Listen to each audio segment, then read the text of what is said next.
Hello, my name is Leo, and welcome to another reading of the Elder Scrolls. Today we'll be continuing the King Edward series with King Edward Part 4 by Anonymous.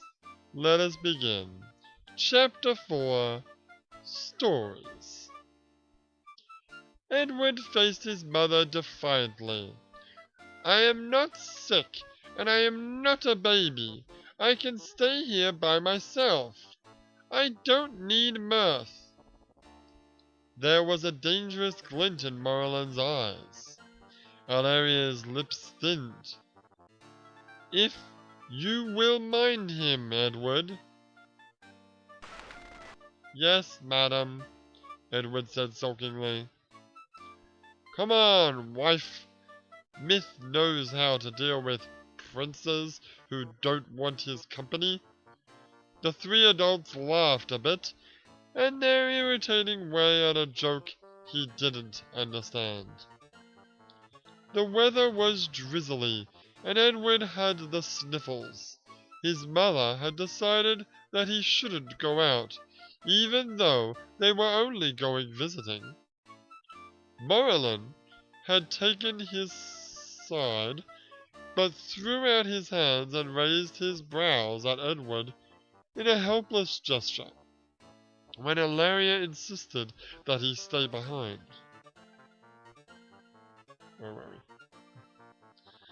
we? Mirth, whom Edward liked the least of the companions, had volunteered to stay with him.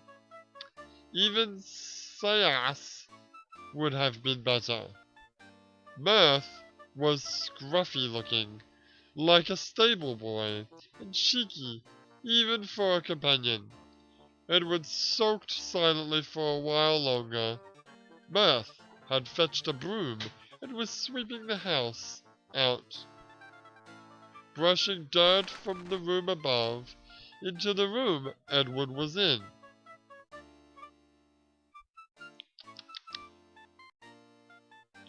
What on earth was the use of staying in when there wasn't really anything in to stay in? Edward got tired of sulking, fetched a broom, and went up to help sweep. Mirth, Edward said, have you ever been to the Crystal Tower? I have. It's an unchentchy place at first, but you'll grow used to it. Mirth was applying his broom. By the way, is what's it called, Battlespire?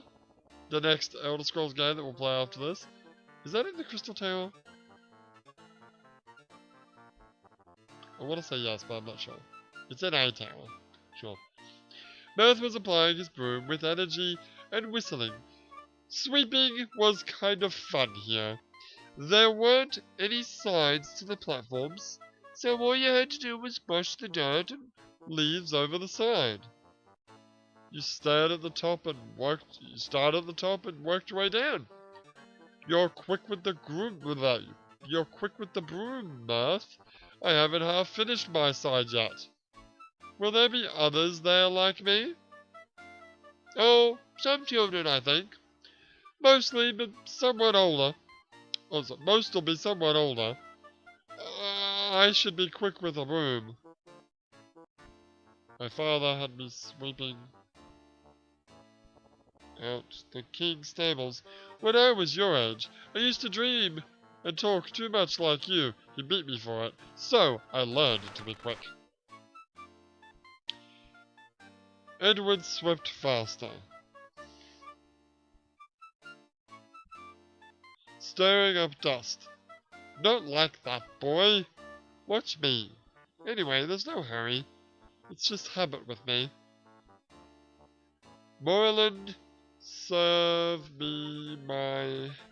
would serve me my head on a platter if I touched you. My father. Heh. He was always... Well, he was a hard man to please. He was adored. Your father? Edward stared at Mirth. But Mirth looked much like the other dark elves he'd seen. Not many Dark Elves didn't come to Daggerfall. Not many Dark Elves didn't come to Daggerfall. Sure. Okay. Not many Dark Elves didn't come to Daggerfall. Gerald had banned them. Yeah, I'm sure that's supposed to say, not many Dark Elves came to Daggerfall. Right? Gerald had banned them. But he'd seen some on his rare trips to other courts. And there were some in Firsthold, besides Merlin and Mirth. Did he have red hair? Mirth's hair was a dark red. Gerald had red hair. He tended the stables for Merlin? No wonder Mirth looked like a stable boy, but Edward kept his tone polite. Mirth had a sharp tongue, and Edward knew that whatever... No, wait. And Edward knew that neither of his parents would be sympathetic if he complained that Mirth had been impertinent. He did have red hair, maybe I got mine from him, but mostly mixed elf and human children come out dark elf. No, Merlin wasn't a king then, or expecting to be. Besides, this was Blacklight, where I was born. Merlin's brother was king in Ebonheart in those days. He came up to visit our king and brought Merlin along, to keep him out of trouble, he said. Mirth grinned. I grinned when I heard him say that, and I saw the boy looking at me out of the tail of his eye, but he wouldn't take notice. Like I was the dirt or something worse. His brother tossed him a pouch and told him to go into town and get his knife mended. Jerked his thumb at me and told me to show him the way. Merlin said he didn't need an escort to find a store and stalked off like princes do. Mirth grinned knowingly at Edward, but the grin wasn't unfriendly. Edward smiled back a bit, and Mirth went on. Our king eyeballed me, so I took off after him. Merlin didn't spare me so much as a glance. Went 4 blocks out of his way, down by the wharfs, and when I tried to tell him where the store was, he shoved me right off the pier. I could levitate, of course, but he caught me by surprise, and I went in with a big splash, and everyone laughed like jackasses. I got myself out and went straight to the store and waited for him. But not so he could see me. When he finally showed up, I lifted the pouch right off him. He didn't even know it was gone. Wait, is this the end? No. I was gonna say. No, this is not a short book. None of the books in this freaking series are short. It's annoying me. That's fine. That's fine. Where were we?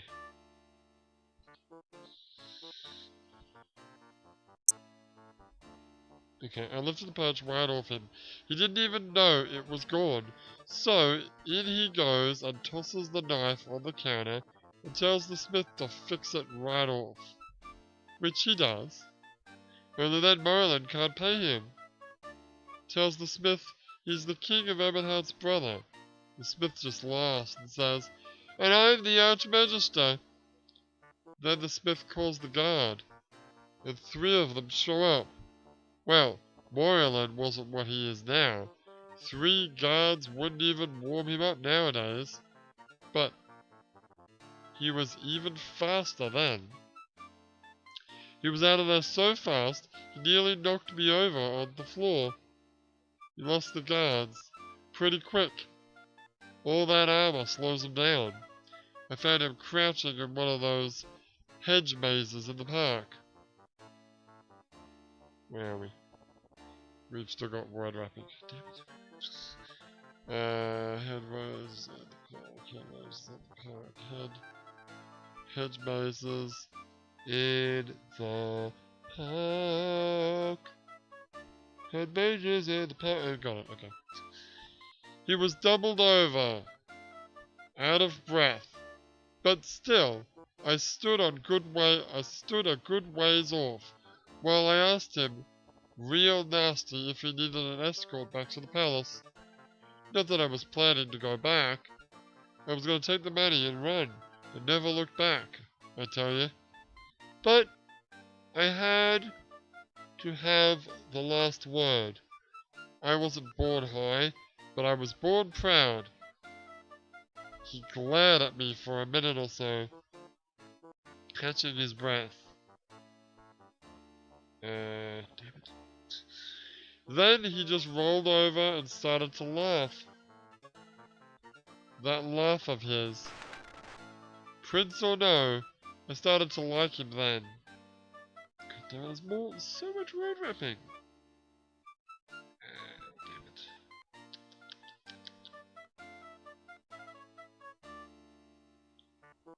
Prince or not, I started to like him then. When we finished laughing, more or less, we started talking. I told him I didn't want to go back, nor dared to. Princes don't get blamed. Prince. What? I said, stable boys do. Oh, princes don't get blamed, Prince. Stable boys do. He said that wasn't entirely the case, but he saw my point. Then he said that, as I was his escort, that he must obey his brother and come with me. And that his name was Morlin, not Prince. We've been together ever since, more or less. Edward smiled politely. He could see why Mirth had run away, but not why Morlin had gone with him, unless he was afraid to face his brother about the stolen money. Edward tried to imagine.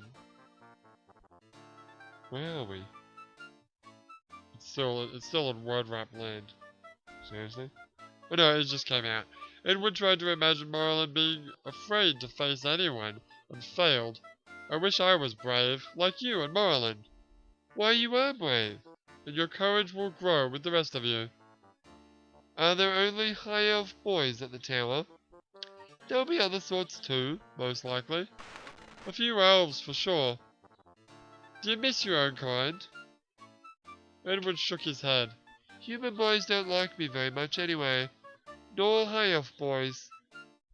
His eyes filled suddenly, and he turned his head away. But Mirth's voice was unexpectedly gentle.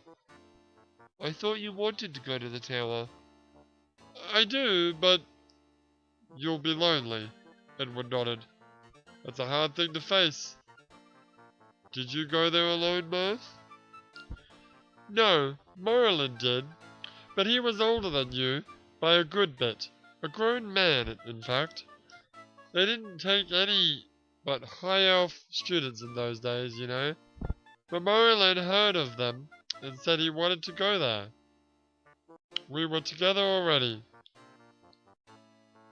The 7 of us, save for Alaria, and a handy bunch in a fight. Morlin had already gotten that dragon's blade he wears, and the dragon's tooth to go with it. Oh, so it's not the ebony blade after all. I forget if it was this book, or I think it was the last book, where we speculated whether or not Morlin's sword was in fact the real ebony blade. It seems that it's not. It's called Dragon Blade. Dragon's Tooth, I guess, is like the knife? Maybe. Sure. Where were we? Remind me to tell you about that sometime. And he was a famous fighter already. And the rest of us aren't slackers, but he thought he could be better at the spell casting, and the tower was the place to learn that. Well, No one goes near the tower without an invitation. No one. No one would even tell you where it was. But they'd tell you where not to go. So he went there. Good job. Alone. One morning he was gone and there was a note saying for us to wait for him. So we did. Here in First Hold. He was gone. Damn it. Where the hell were we? He was gone he was gone 2 weeks. Then he came back one night, rowing across with the tide. He just said they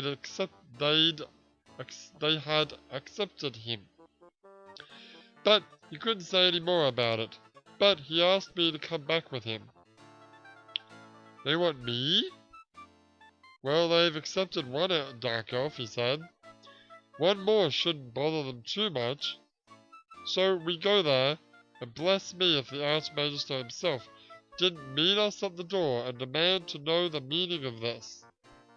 I wanted to turn myself into a rock. I was wishing hard that I was stable done,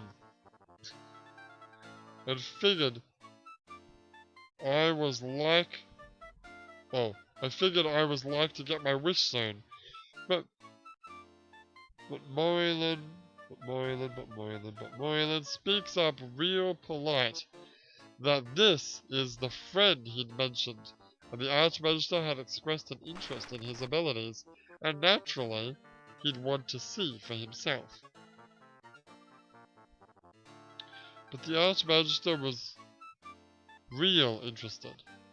See, they don't wear armor or carry anything but a staff and a dagger. They think it interferes with their spellcasting, which is not true. All that metal, but Moylan could cast pretty well, even with chain, and with any one-hand weapon at all. And I could cast wearing leather, and as much as a saber, though it's an unwieldy weapon. I like my short sword better. Truth, they didn't think that much of me, but Moylan, he'd camped outside their door, and when they tried to move him, he just sat there. They threw all the spells they had at him, the troll guards, everything. Nothing. Everything, nothing. What? He laid the trolls out flat and left them to regenerate. If they tried to beat him with their staves, he'd ward them off with his blade, and the spells didn't turn him a hair. Edward's mouth gaped open. How'd he do that? He said. Well, it was a trick in a way. He'd picked up something that came natural to Willow. See, Willow is different. I didn't know Willow could cast. Well, she doesn't have any mana, ordinarily, but she can absorb it if you cast the spell at her, see? Of course, it wasn't much use to her since she'd never been able to learn what to do with it once she got it. Couldn't get it back once it was gone, so she couldn't practice. Until Moylan got hold of her and trained her. Well, Moylan had figured out pretty much how Willow did what she did. Teach me, I want to know. Though it cost Moylan mana to do what came naturally to Willow. So Moylan sat there absorbing everything they threw at him and banging it off into a big shield. Drove him wild. He said the Archmagister could best him though. Edward suspected that mirth was making up the whole story. Well, so he did when he finally came, but all the rest of them together couldn't do it, and all Moylan wanted was to study with them. We were a sight, the two of us dark elves, in our battle gear, among all that white and gold. I felt like a fish out of water. But Merlin was interested in what they could... What... Merlin was interested in what they... Oh, hang on. Let me see if I can find this.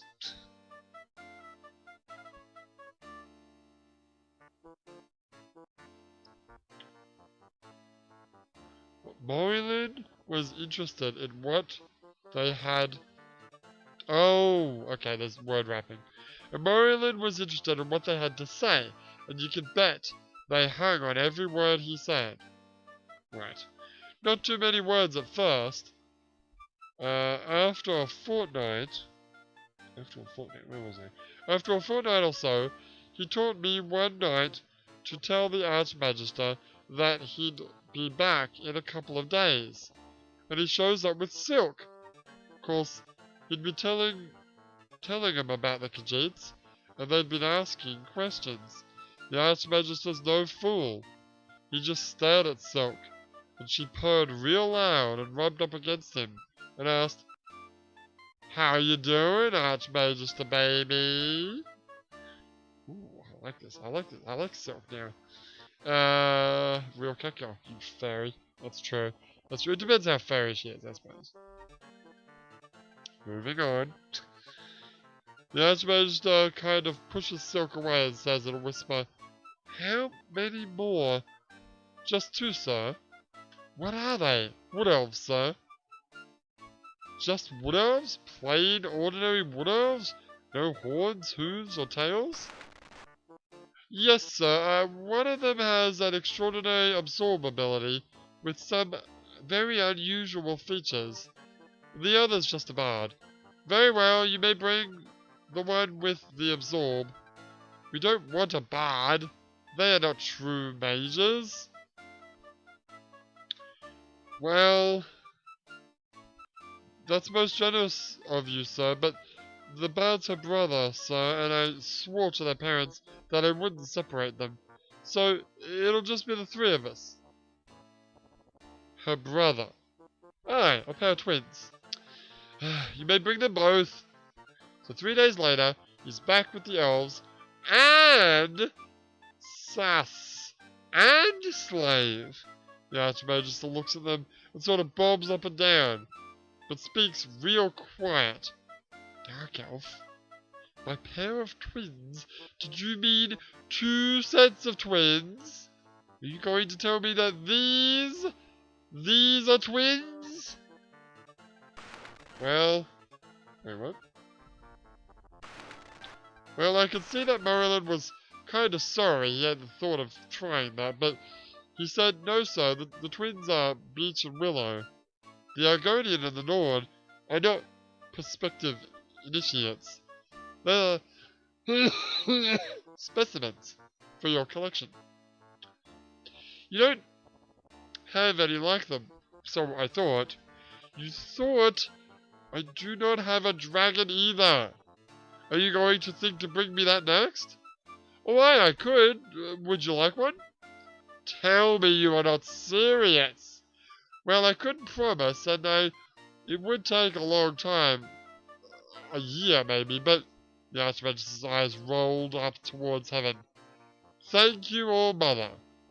I have at least a year to prepare," he whispered. "I don't think Mats and Sass would have been made specimens. They're people, even if they aren't elves."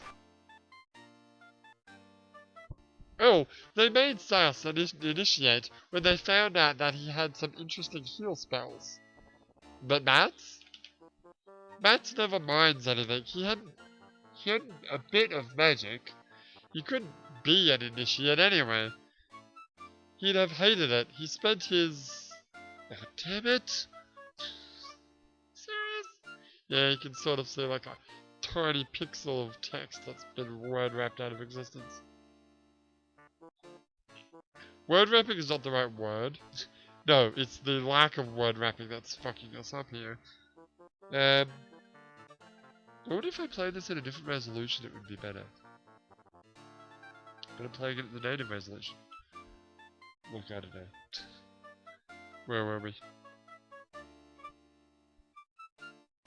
Anyway, he'd have hated it. He spent his time gaming with the guards. Gaming? As in hunting. Oh. No, he was playing Call of Duty, sure. Whatever. When he wasn't being studied. Seems he had some interesting magic resistances. Anyway, since then the initiates aren't just high elves. And they don't all follow the mage way. I shall be just like the Archmagister. Oh, aye, exactly. Merlin's voice sounded lightly behind him. I'll cut the ears off a donkey for 3. No, wait. I'll cut the ears off a donkey for thee, and dye thy skin with saffron. Bleach thy hair white, and stretch thee a foot. Merlin strung him high. Art well, son? I told thee so, Alaria. He's not ill at all. Good, because the Archmagister's returned. We go to the tower tomorrow. We was just Merlin and Edward. Alaria had caught Edward's cold, and they took some pleasure in insulting. She remained in bed. Oh, sorry, they took some pleasure on insisting she remain in bed. Merlin rowed them? Yeah, across the river in a small boat, and they walked for most of the day, resting a little at midday.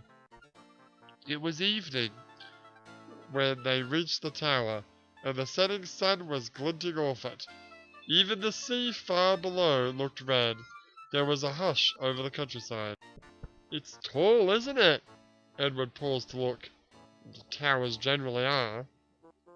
Did you really? Edward broke off, questioning starting in that fashion did not draw satisfactory answers from the elf. Has Mirth been telling you the tales? He's had 10 years to polish that one. I doubt not it glistens like the tower. He told me how you met, too. I thought he would. I didn't understand why you went off with him. He was a thief and a stable boy, and you were a prince. You have just named 3 excellent reasons, Prince. You never give me serious answers. A serious charge, very well then. I saw myself through Myth's eyes, and misliked what I saw. A callous bully and a coward, fit to be neither boy nor man nor prince. Why did you run off, Prince? Edward hung his head mutely. Nay, I do not require answers. Why are there underbars there? Yeah, it's got it written on my phone as well. I do not require answers. Come, it grows late. Moreland reached his hand for Edward's, but Edward shook him off. If Moreland was a coward, what did that make Edward?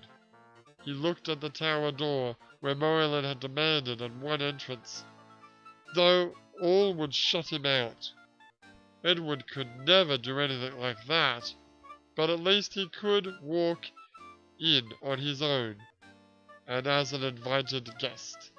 Yeah. So that was King Edward Part 4. Tomorrow we should arrive in the town of Holland in Sentinel, where we are going to be turning in a bow, I think? Yeah, that's right.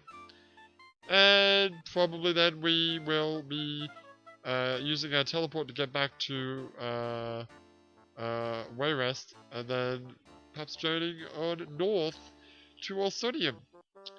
And hopefully leveling up our restoration as much as we can, so we can finally level up that Mages Guild, which seems like it's going to take a long time to do. But whatever, we'll try.